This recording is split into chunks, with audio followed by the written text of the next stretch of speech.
मधुमेह बा डायबिटीज रोगीों पर खुशी खबर भारत में लंच है औषध। वर्तमान समय डायबिटीज एक मुंड व्यथा कारण साजिश।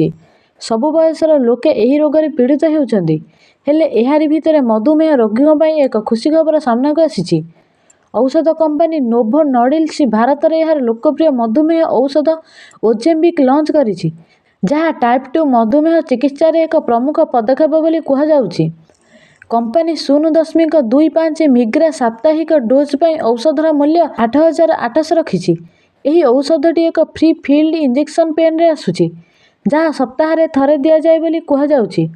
भारत में मधुमेह एवं स्थूलतार द्रुत वृद्धि को दृष्टि रखी विशेषज्ञ माने यह एक गुरुत्वपूर्ण पदक्षेप बोली विवेचना करिसेंति।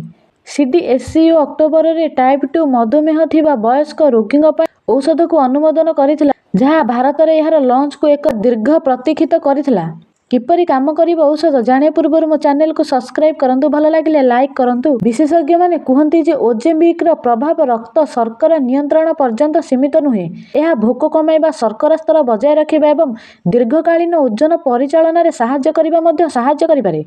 चेलाराम मधुमेह प्रतिष्ठान डॉक्टर उन्नी कृष्णन कहते यही औषध केवल सेतेबेले प्रभावशाली हुए जेतेबेले नियमित दिनचर्या जेपरिक व्यायाम, संतुलित खाद्य एवं समयोजित औषध सहित मिश्रित हुए।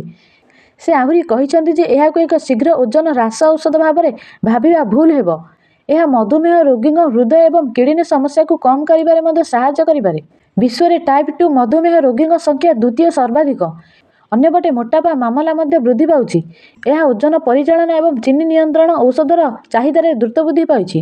एक आकलन अनुसार यही वर्गर विश्व बजार आगामी किछि वर्ष मध्य प्राय 150 बिलियन रे पहुंची पारे। ओजेम्बिक 2017 मसीह अमेरिका रे अनुमोदित हेउछि एवं यार ओजन ह्रास संभावना जोगु सेठारे अत्यंत लोकप्रिय होउछि। तथापि भारत में यह केवल एंड्रोक्राइनोलॉजिस्ट एवं आभ्यंतरण औषध विशेषज्ञ प्रेस्क्रिप्शन रे उपलब्ध हेबो।